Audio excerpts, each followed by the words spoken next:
예, 오늘 본문 말씀은 요한일서 3장 24절에서 4장 3절까지 말씀입니다. 제목은 영을 분별하라입니다.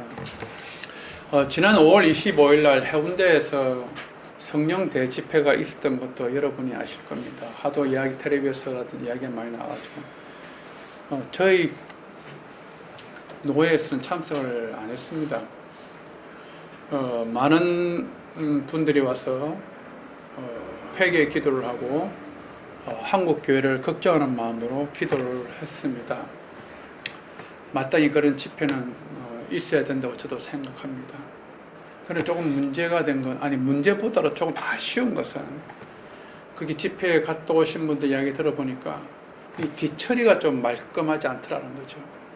그렇게 먹었던 음식들 이런 것들을 다 수거해 가지고 가야 되는데 그러지 못하고 버리고 간다든지 다른 그런 건 아니겠죠. 일부 사람들이 그러는데 모래바닥에 이렇게 파묻는다든지 그런 일이 벌어졌다고 이야기를 합니다. 그래서 제가 보면서 이런 이야기를 생각을 했죠. 우리 한국 교회의 성도들은 이 감정에 호소하는 믿음은 굉장히 뛰어난데 진리에 대한 깊이는 아직도 부족하구나. 왜냐하면 우리가 이때까지 계속 말씀을 드렸지만 성령에 감동된 사람들은 남을 배려할 줄 알거든요. 그래서 우리가 나중에도 보겠지만 갈라디아서 5장에 보면 성령의 일 보면 화평이라는 게 있지 않습니까? 화평이라는 것은 나를 기준으로 해서 화평이 아니거든요. 다른 사람들과 같이 화합하는 것이 화평인데, 그리고 또 절제라는 것도 있습니다. 절제라는 것은 내가 나를 위하여 쓴 것이 아니거든요. 내 스스로 절제를 함으로써 남을 배려하는 것인데 그러한 부분이 많이 부족하다는 것을 알 수가 있습니다. 이런 일이 왜 벌어지냐면요, 믿음이라든지 이런 것들이 전인격적으로 오지 않는다는 것이죠. 단지 지식적으로 다 본다든지, 안 그러면 자기가 경험했던 것들, 자기가 처음 했던 것들에 중점을 두는 경향이 강하다는 것입니다. 그런데 오늘 본 말씀을 보면은 분명하게 사도 요한이 이야기를 합니다. 진리에 대한 말씀과 본인이 체험했던 것, 영적으로 체험했던 것들에 대해서 균형을 이루어야 된다고 분명히 말씀하고 있는 것입니다. 저는 이 말씀을 오늘 설교 준비를 하면서 아직까지도 우리 한국 교회에서는 감정적으로 너무 치우치는 경향이 있다든지, 또 심지어는 너무 지식적으로 가는 경향도 있다는 것입니다. 이게 두 개가 잘 밸런스가 맞춰져야 되는데 그렇지 못한 것이 있지 않느냐, 설교 준비하면서 그런 것을 좀 많이 느꼈습니다. 오늘 본 말씀도 분명히 이렇게 이야기하고 있습니다. 내가 경험했던, 내가 체험했던 영적 체험들, 영적 경험들이 무조건 받아들이지 말고, 과연 그 영적 체험들이 하나님에게부터 온 것이냐 하는 것을 검증해라, 분별하라고 지금 말씀하고 있는 것입니다. 본문 말씀을 한번 보겠습니다. 4장 1절입니다. 사랑하는 자들아, 영을 다 믿지 말고 오직 영들이 하나님께 속하였나 분별하라. 많은 거짓 선지자가 세상에 나왔음이라고 이야기를 하고 있습니다. 사도 요한은 영을 다 믿지 말라는 것이죠. 내가 체험하고 경험한 영들이 하나님에게 온 것인지 분별하라는 것입니다. 바꾸어 이야기하면 내가 체험하고 내가 경험한 영적 경험들이 반드시 100% 하나님에게부터 온 것이 아닐 수도 있다는 거 지금 이야기를 합니다. 왜냐하면 마귀는요, 너무 관교하고 교묘해가지고 자신을 광명의 천사로 가장하기는 너무나 쉽습니다. 그리고 그 참된 그리스도인처럼 행동하기도 하죠. 그래야 많은 사람들을 하느님 앞에 오지 못하게 합니다. 고린도후서 11장 13절을 보면은 마귀가 자기를 그리스도의 사도로 과장한다고 하였습니다. 그리고 14절을 보면은 사탄도 자기를 광명의 천사로 가장한다고 하였습니다. 그리고 15절을 보면은 사탄의 일꾼도 자기의 의 일꾼으로 가장하기가 쉽다고 이야기하죠. 그러나 마지막에는 그 행위대로 판단받는다고 하였습니다. 오늘 영적 체험을 했다고 주장하는 많은 사람들이, 다 그런 건 아니지만 많은 사람들이 자기가 체험했던 사실을 이야기하면서 자기 체험이 반드시 옳다고 주장하는 경우가 많이 있습니다. 그리고 남을 판단하죠. 그러한 체험을 하지 못했던 사람들을 영적으로 미개하다고 판단을 해버리는 경향이 있다는 것입니다. 그래서 조금 전에 제가 서두에도 얘기했지만 성령으로 인정된 사람은 영적으로 남을 판단하지 않습니다. 화평하죠. 절제하죠. 온유하죠. 그러나 분명히 이러한 체험들이 반드시 하나님에게 속한 것은 아니라는 것입니다. 마귀도 그런 이적과 기적과 체험을 행하게 할 수 있습니다. 또한 방언을 하지 못한다고, 방언을 하지 못한다 하여 하나님에게 속하지 않았다고 이야기하는 사람들이 있습니다. 근데 사도 바울이 뭐라고 말씀했냐면요, 고린도전서 12장 30절에서 다 방언을 말하겠느냐고 이야기를 했습니다. 이 말은 거꾸로 이야기하자면은 하나님에게 속한 사람들이 다 방언을 말할 수는 없다는 것이죠. 하나님의 자녀들에게 주신 은사는 각자 다 있다는 얘기예요. 방언을 못 받았다 해가지고 그 사람이 하나님의 자녀가 아니라고 판단하는 것은 성경적이지 않다는 것입니다. 제 주위에도 훌륭한 목사님들 중에서 방언 못하신 분들 많이 있습니다. 그러나 그분들의 삶이라든지 신앙이라는 것은 젊으나 순종적인 삶을 살고 계십니다. 그리고 세 번째는 종교적 열정을 갖고 있는 거죠. 종교적 열정을. 이런 사람들 온갖 집회는 다 참석합니다. 그리고 그 집회를 참석해가지고 스스로의 만족감을 가지려고 합니다. 그러한 열정을 본인들이 갖고 있다 해가지고 본인이 그리스도인이라고 착각하는 것이죠. 그리고 찬양 사역자들 중에서 다른 그런 건 아닌데 일부는 사꾼 같은 찬양 사역자들도 있습니다. 찬양을 할 때는 열정적으로 합니다. 그러나 삶이 그 찬양을 따라가지 못합니다. 그런 사역자들도 있다는 것입니다. 사꾼 같은 사역자들이죠. 그러나 그들은 찬양할 때는 얼마나 열정적으로 하는지 모릅니다. 또는 환상을 봤다고 이야기하죠. 또 어떤 꿈을 꿨다고 이야기를 하기도 합니다. 심지어 기도하니 응답받았다고 이야기를 하기도 합니다. 그러나 우리가 조심해야 될 것은, 그러나 꿈이나 환상이나 기도 응답이 반드시 하나님으로부터 온 것은 아닐 수도 있다는 것입니다. 내가 기도했는데 응답받은 것이 성경적이지 않을 때가 있습니다. 성경에는 그렇지 않은데 내가 기도하니까 응답받았다. 그럼 그것이 하나님에게 온 것이냐? 그렇지 않다는 것입니다.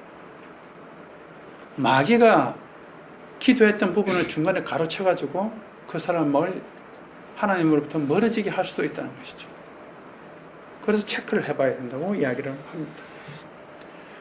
이런 사람들은 환상이나 꿈을 꿨다고 이야기를 하지만 그들의 삶은 하나님 말씀에 순종적인 삶을 살지 않는 경우가 태반입니다. 이와 같이 오늘날 마귀에게 잘 속는 분류들이 있습니다. 첫 번째는 경건의 모습은 있으나 경건의 능력이 없는 사람들이죠. 이런 사람들, 어떤 사람이면 교회 오면 굉장히 경건한 척 합니다. 그럼 모든 사람들이, 교회에 있는 사람들이 저 사람 진짜 믿음 좋다고 이야기를 합니다. 그러나 세상적인 삶은 그렇지 못하죠. 이기적이고 세속적인 삶을 추구합니다. 그러면서도 본인은 그리스도이라 착각하는 것이죠. 마귀들은 그런 사람들을 찾아갑니다. 그런 사람들을 더욱더 하나님에게 못 가게 역사합니다. 그 다음에 두 번째는 잘못된 신앙을 받아들이게 하는 사람입니다. 오류를 받아들이는 거죠. 우리가 구원파가처럼 잘못된 신앙을 받아들이게 합니다. 그리고 스스로가 모든 우리의 믿음의 기준이 성경이 되어야 되는데 그렇지 못하고 자기 감정이나 느낌을 가지고 판정하도록 이끌어 간다는 것입니다.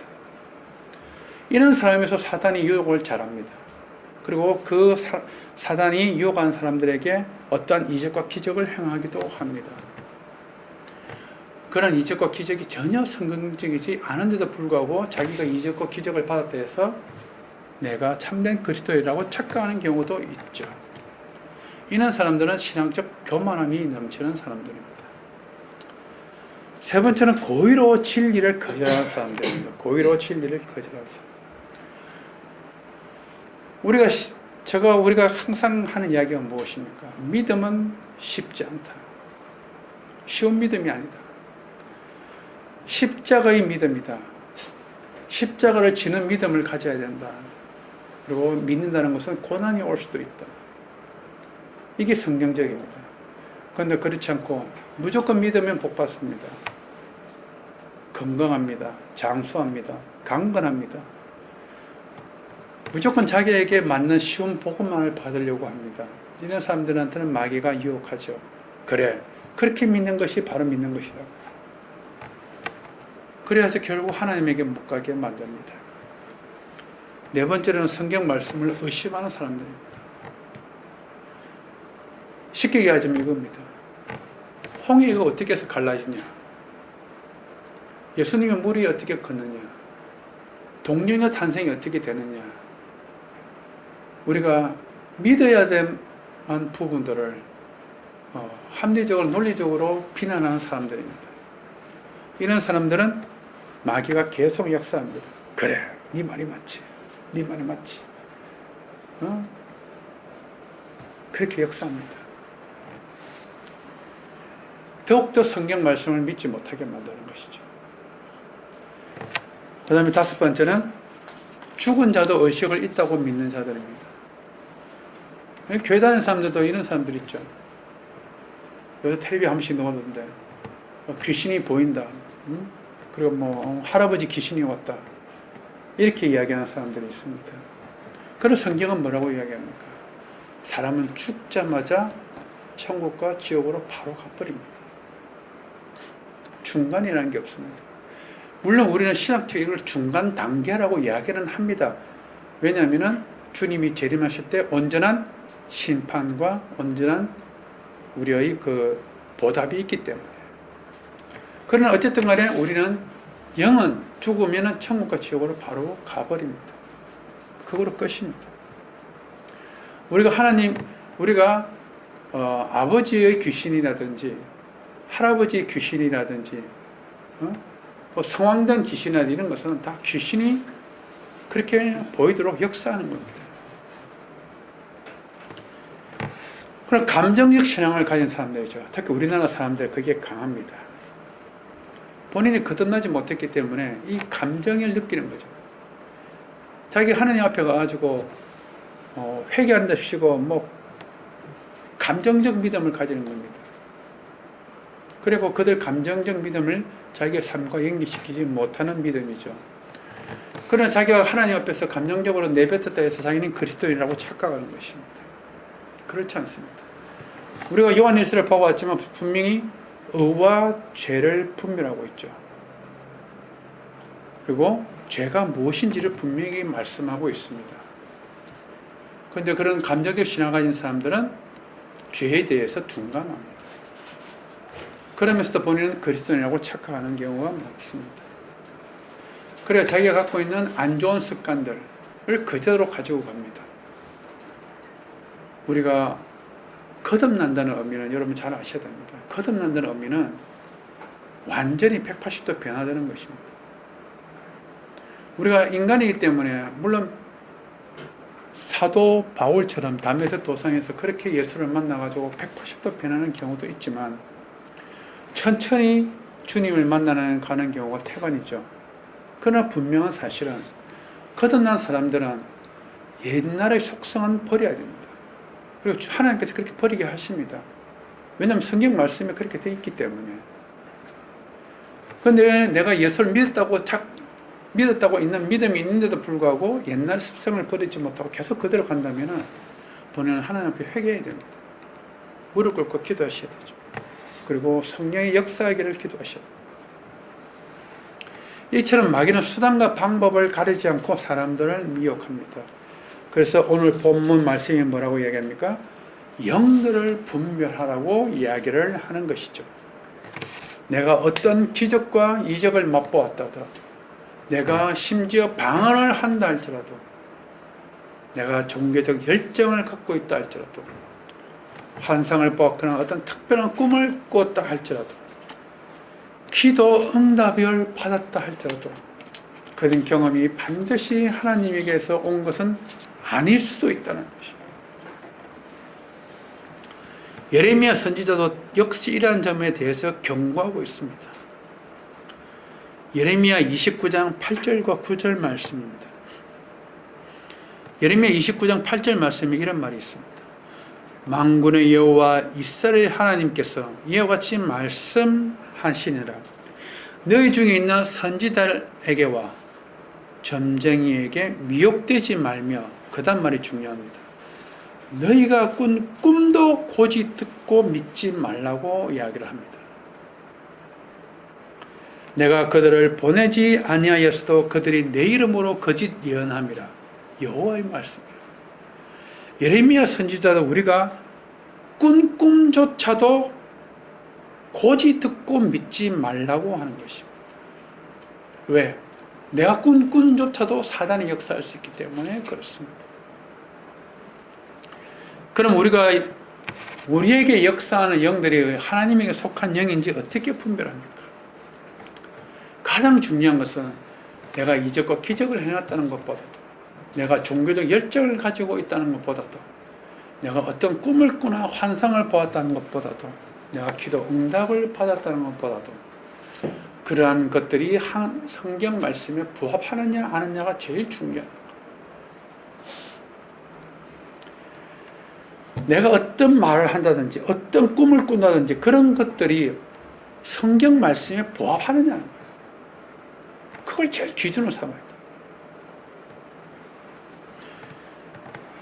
우리가 성경 가르침에 귀를 기울여야 돼요. 그리고 성경 말씀에 일치해야 돼요. 왜냐하면 성령의 하나님은 진리의 영이시거든요. 진리의 영은 하나님을 영화롭게 하는 겁니다.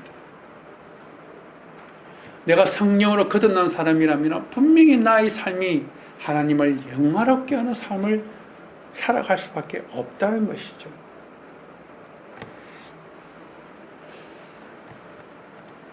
우리 참된 그리스도는 내가 경험했던 걸, 내가 처음 했던 것을 말하는 사람이 아니라 오직 예수 그리스도만을 말하는 사람이 참된 그리스도인이라는 것입니다. 에베소서 5장 18절에 이런 말이 있습니다. 술 취하지 말라. 이는 방탕한 것이니 오직 성령으로 충만함을 받으라고 했습니다. 거꾸로 이야기하면 성령에 충만한 사람은 방탕하지 않는다는 것입니다. 방탕하지 않는 거예요. 방탕하지 않는다는 말은 내가 성경 말씀에 순종한다는 이야기를 하는 것이죠. 갈라디아서 5장 25절에 이런 말이 있습니다. 만일 우리가 성령으로 살면은, 즉 성령이 내에게 내주하면은 성령으로 행할지다. 그리고 5장 1절을 보면 너희는 성령을 따라 행하라. 성령이 내주하는 그리스도이면 당연히 성령을 하나님이 원하시는 대로 행하여야 된다는 것입니다.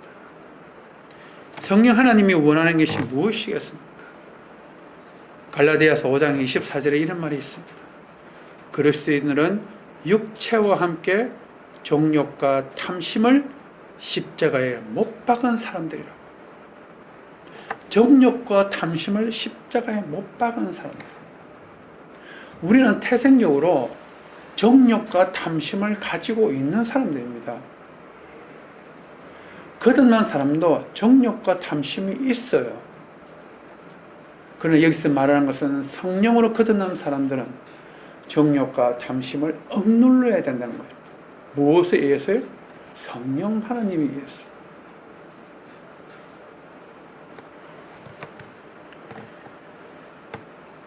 이렇게 성령 하나님의 일을 하는 사람들은 육체 일을 하지 않습니다. 갈라디아서 5장 19절에서 21절 말씀은 육체에 관한 일입니다. 한번 읽어보시겠습니다. 308페이지입니다. 신약성경 308페이지.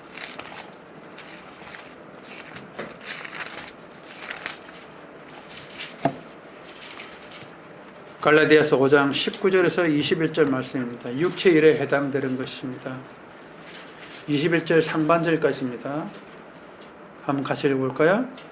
육체 일은 분명하니 곧 음행과 더러움과 호색과 우상 숭배와 주술과 원수 맺는 것과 분쟁과 시기와 분냉과 당 짓는 것과 분열함과 이단과 투기와 술 취함과 방탕함과 또 그와 같은 것들이라고 이야기를 했습니다. 육체 일은 분명합니다. 우리가 특히 조심해야 될 부분은 교회 다니는 사람들이기 때문에 음행, 더러운 것, 호색과는 거리가 멀겠죠. 우상 숭배와 주술도 멀 겁니다. 그러나 우리가 인생을 살아가면서 조심해야 될 부분이 분쟁입니다. 분쟁. 시기입니다. 분냄입니다. 분내는 화를 내는 겁니다. 그리고 분열을 하는 겁니다. 저희 교회는 이단과는 상관없죠. 그 다음 투기하는 것입니다. 술 취하는 것이죠. 방탕합니다. 이런 것들이 육체에 속한다는 것입니다. 우리는 특히 조심해야 될 부분이 분쟁하는 것이죠. 그 분내는 것도 조심해야 되고 시기하는 것도 조심해야 돼요. 사도 바울은 이런 것들을 경계하라고 이야기를 합니다. 이런 것들을 경계하지 못하면 하나님 나라 유업을 받지 못한다고 이야기합니다. 우리가 평생을 살아가면서 어떻게 분내지 않고 분쟁하지 않고 시기하지 않겠습니까? 어떻게 분내하지 않겠습니까? 그러나 성령 하나님의 일은 이러한 부분들을 성령 하나님에 의해서 억눌러야 된다는 것입니다. 억눌러야 된다. 그리고 성령에 속한 사람들의 결과는 22절과 23절에 있습니다. 상반부에 있습니다. 읽어볼까요? 오직 성령의 열매는 갈라디아서 25장 22절입니다. 오직 성령의 열매는 사랑과 희락과 화평과 오래 참음과 자비와 양선과 충성과 온유와 절제인 것입니다. 오래 참으면은 분쟁할 일이 없습니다. 오래 참으면은 분낼 일이 없습니다. 오래 참으면은 분열할 일도 없습니다. 마찬가지죠. 사랑하면은 분쟁할 일이 없고 분낼 일도 없습니다. 온유하면은 분쟁할 일도 없고 시기할 일도 없고 분낼 일도 없고 분열할 일도 없습니다. 절제도 마찬가지죠. 우리는 특히 온유와 절제와 오래 참음과 화평을 하셔야 됩니다. 그래야 우리 성령 하나님이 내주하는 우리 그리스도인들이 하나님께 감사하며 회개하는 믿음의 생활을 할 수 있는 것입니다. 저는 자주 생활 전도라는 말을 씁니다.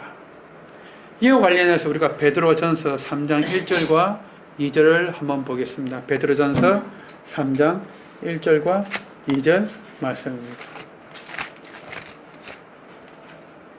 신약성경 379페이지입니다.